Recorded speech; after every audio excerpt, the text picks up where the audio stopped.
welcome to Art of Superwoman. Finally.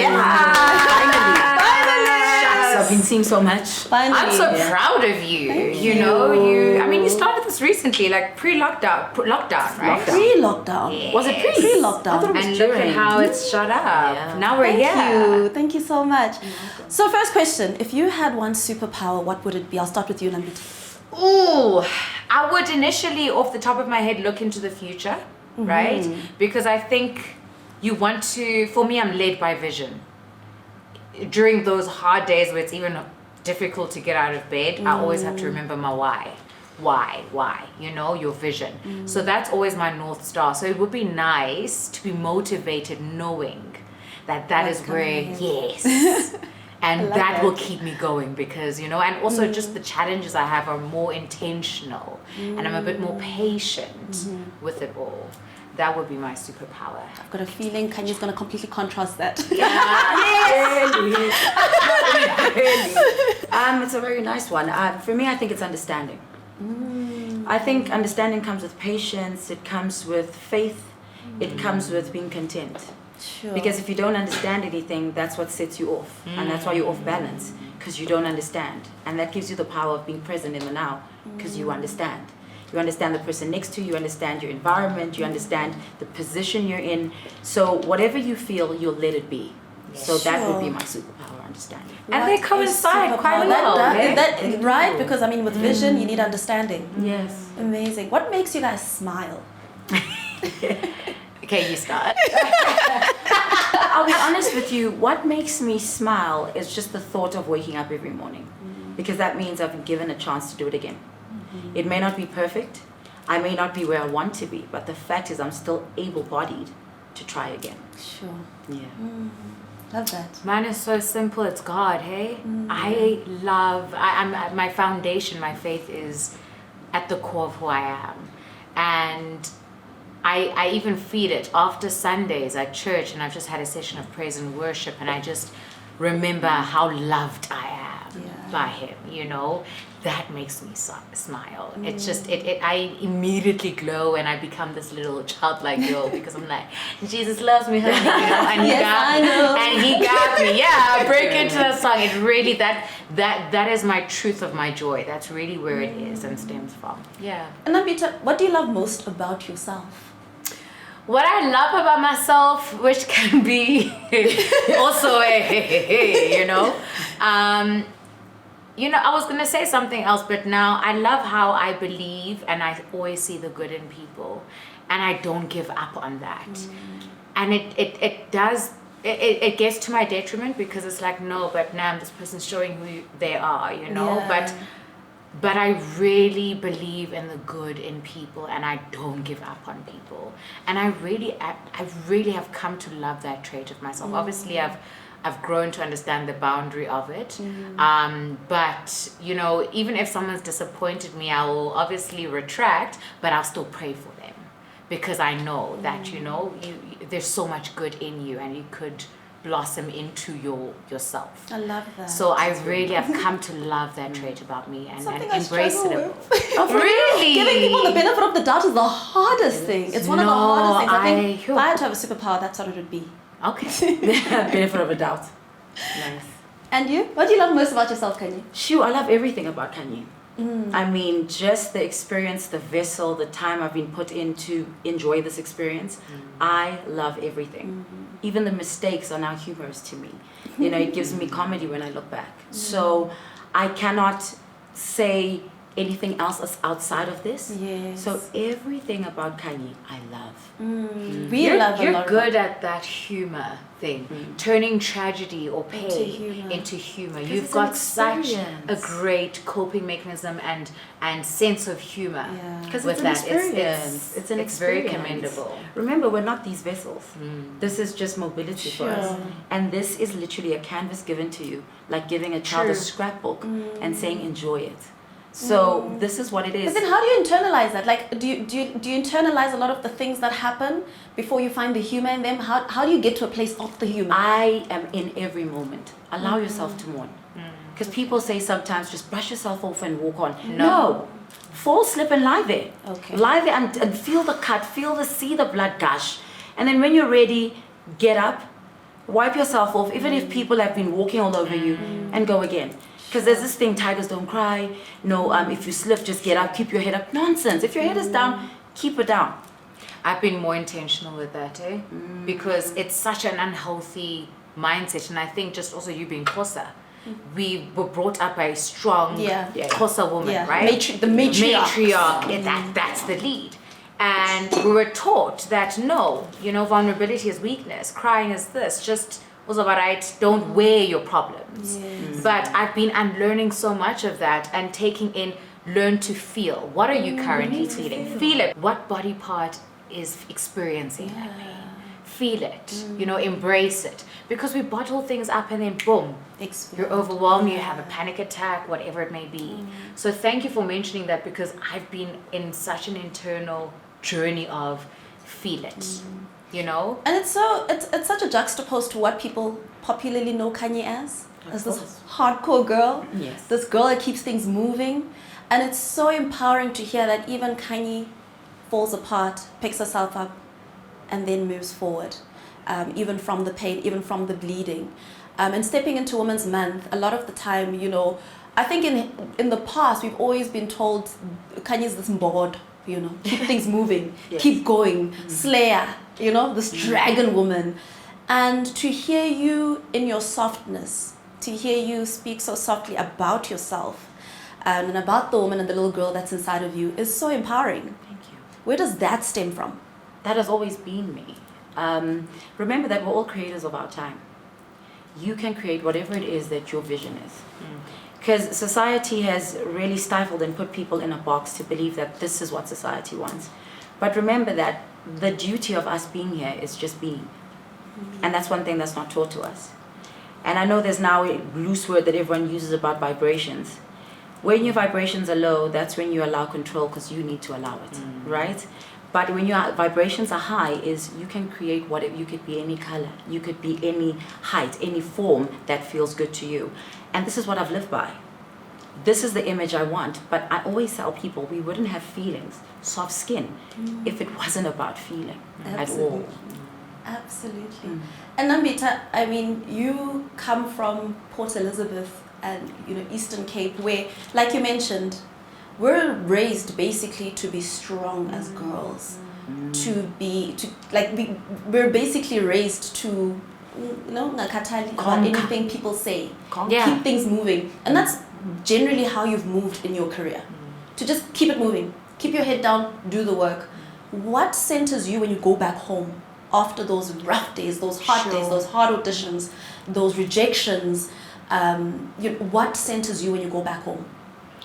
I need that time home. That time home is my grounding.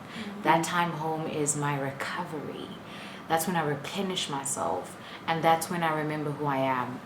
And it's so important, because what we do in this industry is egocentric. And you can easily lose yourself, your sense, your foundation, and who you are. Nambitha Ben-Mazwi, not Lady Nam, not that. Nambitha. And I realize the importance the older I get, and luckily my family has this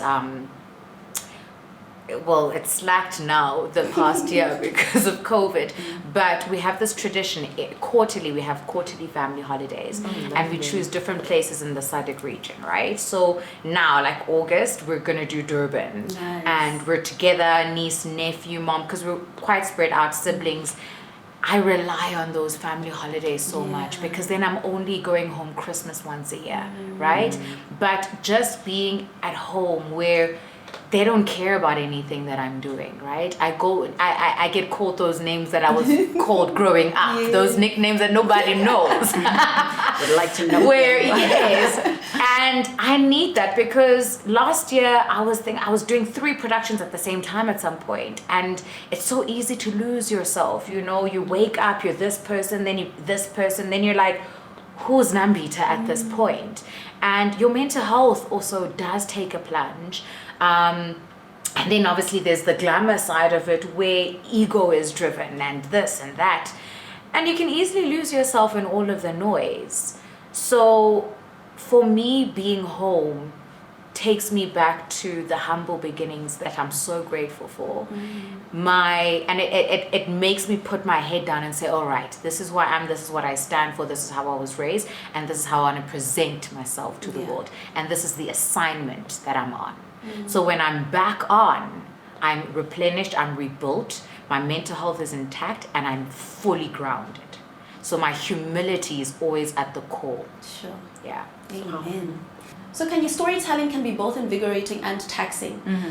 How do you then go back to finding yourself? Like Nambitha mentioned, she has to go back and find herself every time, she did 3 productions in 1 year. But how do you go back and find Khanyi again after each production and replenish your body, mind, spirit, and soul, and find Khan's mom again?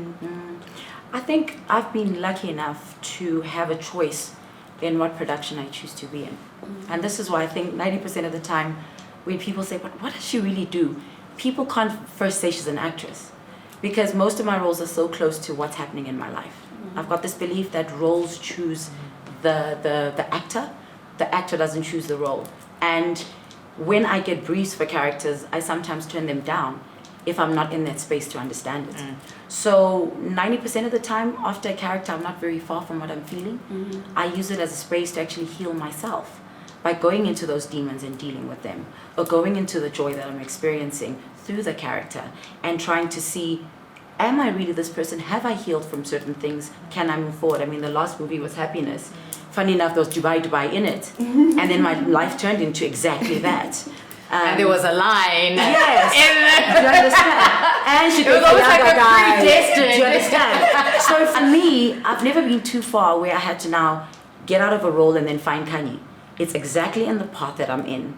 And that's always in my meditations, that Lord, let my work be where I need to be. And my acting has healed me, because I don't have a lot of friends. I don't go out too much. And I love alone time, where I'm not alone, but I'm actually being myself. So I've never felt too alienated for who I am, because when I preach in that role that I'm in, I'm actually telling you what I feel like and what I'm dealing with. Sure, I love, a friend of mine always says the healers are in power, guys. They are. The healers are in power. Yeah. I mean, that's really so powerful to know that, as you're moving through each role, it's actually just an add-on to your story. Yes. It's your own autobiography being told through roles that you're playing. And that's why people forget that I act, because when you look at my personal life and what I just did, it just doesn't feel like she was acting. And that's why you're like, but what does she do at the end of the day? I feel like this next question is this is the answer to the next question I wanted to ask. Oh, really? Yeah. If you were to star in a biopic, who would you star as? Who would you so be? easy for me. Go. Who would I star as? I feel like you'd star as Khanyi. You are influencing this answer, dear. She is. I know. No, but my daughter told me that that's already her thing. Okay, so that's Khan's her. was like, no, Okay. I'm gonna play you. Forget Okay. about it. That's what That's I do. cute. That's And beautiful, hey? She told me, she was like, I'm actually studying you because I'm going to play you. Wow. in this love form." that. So I know that's already casted. If I had to play someone, it's just the races now would be different. Marilyn Monroe's story is so powerful. Oh, yes. She was like me, misunderstood on the outside, but very intelligent. I mean, a lot of people don't even know she was a producer. She owned her own producing company. All the movies she was in were hers. Oh, wow. She was a producer. I just But- sold. Yes, but she loved being seen as the star who wears diamonds, who goes to the best parties. But she was a producer. I would definitely play that. Wow. I love that. Yeah. And Nambitha? So simple. I literally live, breathe, and eat her. Even when I was getting ready. I know this answer. You already know. Can I guess? Nina Simone? Obviously! I am Nina. Did I not say that to you? Like, you are a young Nina Simone. Even when I was getting ready, the ladies who do hair and makeup, today it was a new lady who's never worked on my face. And the one who's doing my hair New already age knows. Nina She even Simone. went. She's like, you're Nina, ne? For women, which one? And she puts it on the YouTube. And she's just like, whoa, how old are you? Because she's just like, what's happening, Absolutely. And I transform. I get to my own. And Wow.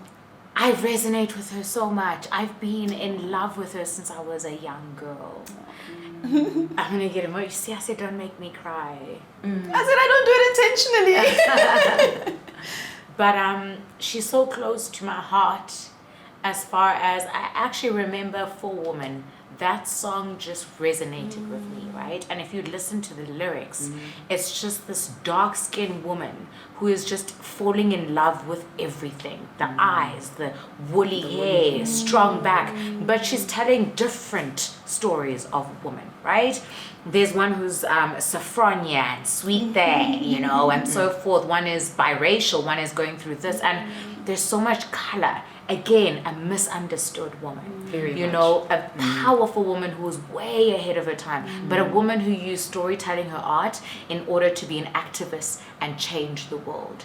And that is the essence of who I am. You know, that's what I feel I'm called to do by God, is be a servant and do it through my storytelling. But change young girls' lives and so forth. And that's really where my heart lies, is women and young girls.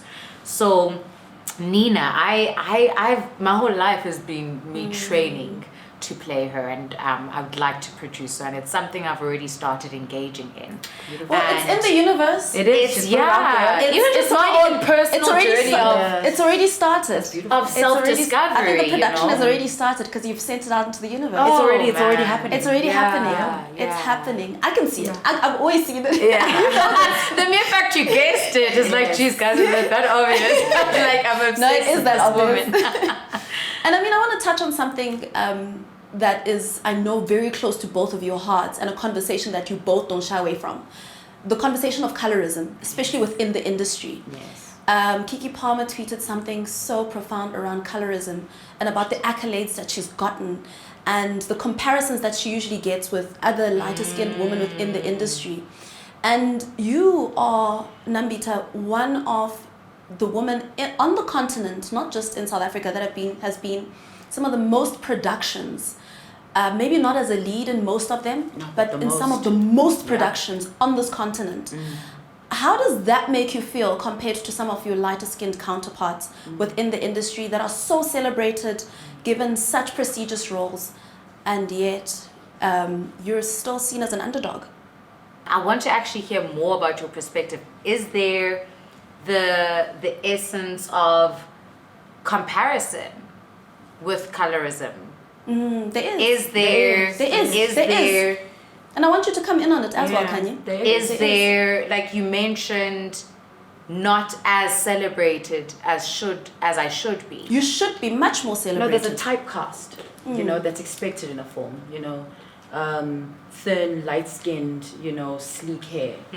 But through all of that, I mean, you still come through, and I think that's where the question is. Does that affect you? No. Has that ever affected you? No. How do you keep your head like this, even through all of this? And we know the narratives that are out there, and I guess it's also because it's the benefit of being on the other side, where we watch, we see, and we watch the comparisons that are made. And what I love about you is you like this. Yeah. But I think the issue with her is she doesn't, I'm sorry, but Nambitha does not see physical. Okay. I think she sees spirit. And she probably doesn't even know what color people are.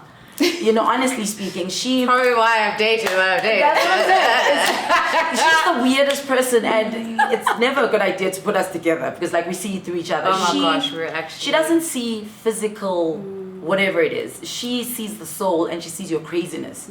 That's how she identifies. She probably sees color. I don't know. What do you see when you see So people? for me, right, obviously I've experienced colorism and so forth. So my understanding is, are you talking about adoration, right, and being celebrated, or getting the roles? So for me, those are very different things. That's an interesting I've been perspective. very, very fortunate.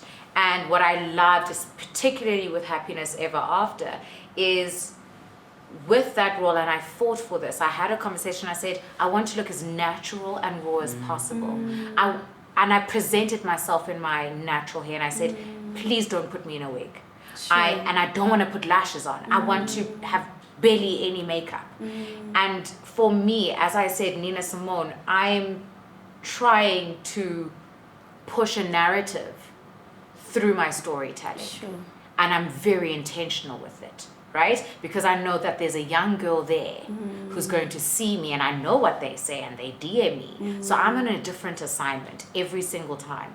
So I will bring my assignment into with the creative direction. Even when I present myself from the tape, the audition, I will not put a wig on.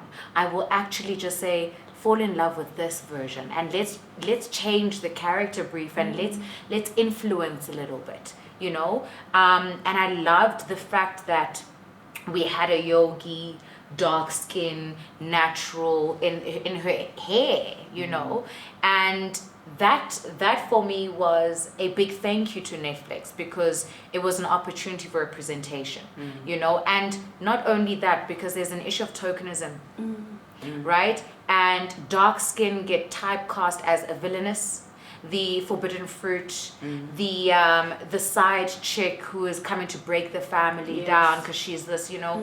It's never the likable character. You're supposed to fall in love with her. She's the girl next door. Usually approachable. Usually those softer roles are given to a fairer skin, right? So that becomes the tokenism. It's a bit, if you're going to be the first black female in this production, let's say it's a very, give me an example, Dawson's Creek. Let's use Dawson's Creek, right? Let's say now Dawson's Creek, we're showing our age. Showing our age now. Let's say Dawson's Creek is trying to show, okay, we're part of this representation, and they'll bring in the first, it will never be someone as dark as me. It will be like a Halle Berry looking, and that's where the tokenism comes in. Yeah. Look, we're still bringing in a black person, right? We're representing. Because bringing in someone as dark as me is it's a bit too aggressive. You know, let's do this a little bit gently when we are doing representation. But Moesha, it changed it a bit. But that's what I'm saying. So it's an exciting time right now. Actually, it's a time. It is. You know, so for me, the reason I wanted to understand your questions, because it came with flowers and adoration and celebration. And I don't do what I do for that. Okay. My assignment is very different. I don't care about that. You don't care about that. I really don't. So for me, it's about, are you giving me the roles that I want? Wow. And it's, you know, goes back to that mission, the vision. Absolutely. What is my vision? The why is the my why. You know, all of the roles that I've gotten as a leading lady have been very intentional. Even with Savage Beauty, I didn't necessarily want a certain role. I was like, I want to now, because I prayed about this. I wanted to I was literally manifesting an LGBTQ plus role. And because of my assignment, I love to show my range. I never play the same character twice. So every single time you need to be so shocked, and I need to unveil a different side of me. Absolutely. Right? And for me, I need to grow. I need to tap into sides that I didn't even know I had. The So challenge. that for me is really what it's about. And I'm getting those also. I'm content. Nice. Yeah. I love it. I love seeing you in those roles, seeing you as a leading lady. And it was almost like we came through lockdown and we saw you just soaring as this leading lady. It was the most beautiful thing ever. The most beautiful thing, and we enjoy you. Thank you. We thoroughly enjoy you. Can you, your take on it? My take is slightly different. You know, I grew up in Soweto, where there was this thing that if you have extensions in your hair, you're not African enough. Then we used to have kids that the families were black and maybe the dad was white, but they're not African enough. And this is where people say, then why do you lighten your skin? My narrative is totally different from yours. To say being African is a state of mind. It's a conversation. You don't have to look African, meaning you can't wear the latest fashion. You can't have the latest wig. You can't put on makeup. And that now says you're not African. Your beliefs and your structure can be totally African, you know. So for mine, that's why it's intentional to say you can be anything that you want. It's your soul that determines where you belong. And for me, that's what it is. Because people are like, but it's self-hate. No, it isn't. It's a choice to be what you create for yourself, but it doesn't take away from who you truly are. You've been good at that. That's what I'm Yeah. saying. To maintain self. Yes, it's important. Like if you feel like straightening your hair, it shouldn't take us where I came from. I used to love straightening my hair, and it used to always be an issue. You're not African, you're not proud. Why should I have hard hair to show that I'm proud? Why should I always wear a cloth around me to show that I'm African? I love wearing fashion. I love wearing, having long nails. But that shouldn't say I'm not Zulu enough. I love it. I love the two different perspectives. With the Xhosa mother. Yeah, Listen, don't forget. He doesn't understand. She comes out of you. I see it sometimes. Oh, it's so strong. Listen. And then the last question, just to wrap up, I love how Netflix has really empowered a lot of female and women producers within the space, you know, leading women in the back, from the back, from behind the camera. Yes. How does that kind of adjusted your vision to where you want to go with your careers? Listen, that's always where I wanted to go. I am an actor producer. That's what we spoke Actually, about. I'm a producer first, then actor. actor. You know, and it's for me even when I decided to embark on this journey and fully go into it. Because my career is a 180. You know, I'm a business scientist by profession. I studied 5 years, did my honors, worked in corporate finance and strategy. I worked for a global software company as a strategist.